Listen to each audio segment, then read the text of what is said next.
Good morning students, Gayatri school साथियों के YouTube channel में आप सभी का स्वागत है। पॉइंट्स कर रहे थे हम, जिसमें फर्स्ट, सेकंड और आज जो है थर्ड पोएम है। Third poem the quarrel.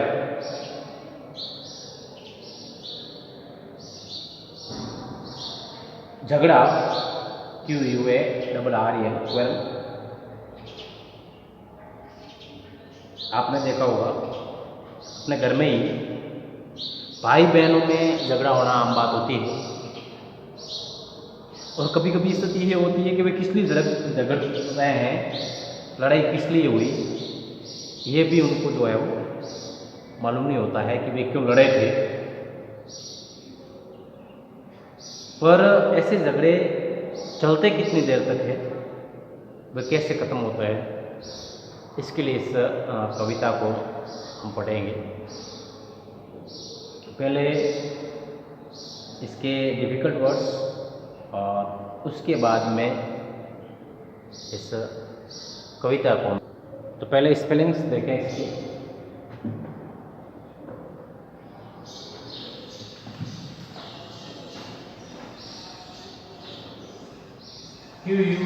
QUARREL, quarrel. Quarrel का मतलब होता है झगड़ा। लेड का मतलब यहाँ पर अकॉर्डिंग टू सेंटेंस लेड का मतलब है परिणाम, रिजल्ट। SLIGHT स्लाइट का मतलब होता है कम, अल्प, यहाँ पर छोटा। हेड से हेटेड बना है, HATE, हेड का मतलब घृणा करना, और हेटेड यानी घृणा करने लगे या नफरत करने लगे, वर्ब का सेकंड फॉर्म है ये। और थंब, THUMP, थंब का मतलब थपथपाना होता है, और थंब वर्ब का सेकंड फॉर्म है ये। THUMPED, थंब यानी थपथपाया। और फिर लास्ट स्पेलिंग है इसकी ऑन द बैक, ONTHEBAC के ऑन द बैक, पीठ पर। तो ये इसके स्पेलिंग्स एंड देयर मीनिंग्स थे। और अब जो है हम पोएम की तरफ बढ़ते हैं। जो पोएम नंबर आपके 3 है, poem number 3। I quarrelled with my brother, मैंने मेरे भाई से झगड़ा किया। मैंने मेरे भाई से झगड़ा किया।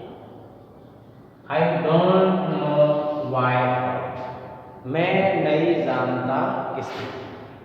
कवि कह रहा है कि मैंने मेरे भाई से झगड़ा किया, लेकिन किस कारण, किस लिए, ये मैं नहीं जानता। One thing led to another, एक बात से दूसरी बात जो है वो बढ़ती गई। एक बात से दूसरी बात होते होते बात जो है वो बढ़ती गई। And somehow we fell out, और किसी भी प्रकार से हम जो है एक दूसरे से असहमत हो गए। फेल आउट, असहमत,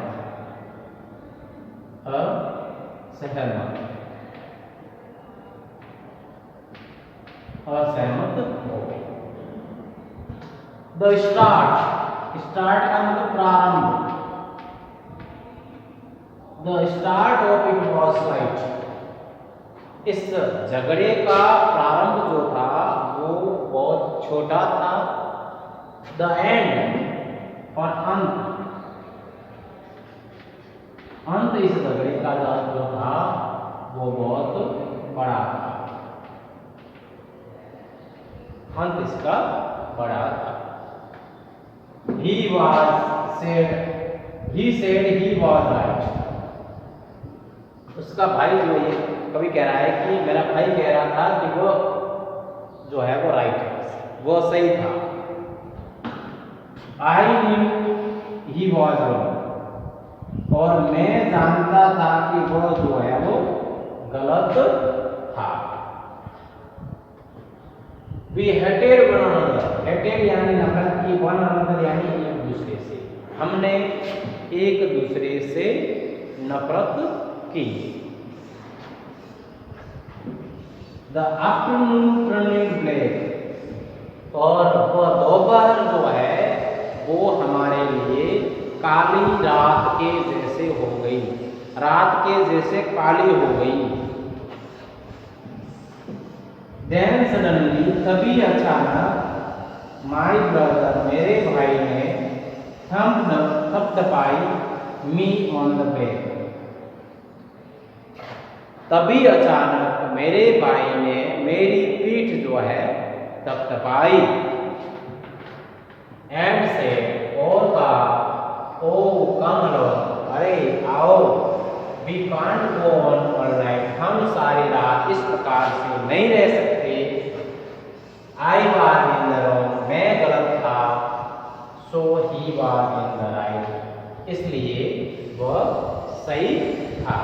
तो ये आपकी कविता है। इसमें जैसा कि हमारे घरों में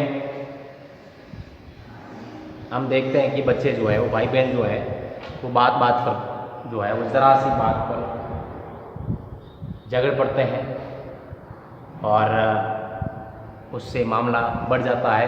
और फिर कभी कभी तो ऐसा होता है कि उनको उस लड़ाई का कारण भी मालूम नहीं होता है, अकारण ही जो है वो लड़ाई कर लेते हैं वो, और फिर उनमें जो है वो समझौता भी हो जाता है, सुलह भी उनमें हो जाती है। इस प्रकार से इस कविता में झगड़े के बारे में जो है वो बताया है। और अब मैं चाहूँगा कि इसके टेक्सचुअल क्वेश्चंस जो है वो किए जाएं और उसके बाद इसको वीडियो लेक्चर को जो है वो हम समाप्त करेंगे। इसी कविता के एक्सरसाइज जो है वर्किंग विथ द पोइम,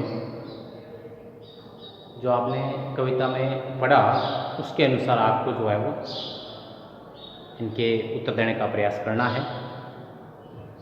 पहला क्वेश्चन जो है उसमें कहा है विथ योर पार्टी, अपने साथी, अपने सहपाठी के साथ आपको अनुमान लगाना है, ट्राई टू गेस, अनुमान लगाने का प्रयास करना है the meaning of the underline phrases. आगे फ्रेजेस जो है वो दिए हुए हैं उनके आपको अर्थ बताने का प्रयास अपने साथी के सहयोग से करना है। पहले में फ्रेज है हेल आउट, हेल आउट का मतलब आपको बताना है। और दूसरा जो आपके है वो है टर्निंग ब्लैक। ये दो फ्रेज है, इनका आपको अर्थ बताना है। तो पहले का जो मैंने लिखा है because of some reason we disagree strongly, तो मैंने सेंटेंस के माध्यम से इसको समझाया है। क्योंकि किसी कारण से हम पूरी तरह से असहमत हो गए थे। स्ट्रांगली डिसएग्रीड स्ट्रांगली का मतलब होता है पूरी तरह से असहमत, और इसी को कहते हैं दूसरे शब्दों में फेल आउट। फेल आउट का मतलब क्या हुआ? डिसएग्रीड स्ट्रांगली, पूरी तरह से असहमत। अब दूसरा है turning black, the afternoon turning black, दोपहर जो है वो काली हो गई। काली कैसे हो गई, इसको दूसरे शब्दों में कैसे समझाएंगे? The afternoon became gloomy and said. तो आफ्टरनून दोपहर जो थी वास्तव में जो है वो काली हो गई ऐसा नहीं था, इसको दूसरे शब्दों में हम समझाएंगे, इसका अर्थ अगर समझने का प्रयास करेंगे तो ग्लूमी एंड सेड, आफ्टरनून जो थी, दोपहर जो होती वो एक दुखद दोपहर हो गई, ऐसा समय हो गया जिसको बिताना मुश्किल होता है, उसको ग्लूमी एंड सेड टाइम कहते हैं। तो वो आफ्टरनून जो थी वो ग्लूमी एंड सेड हो गई।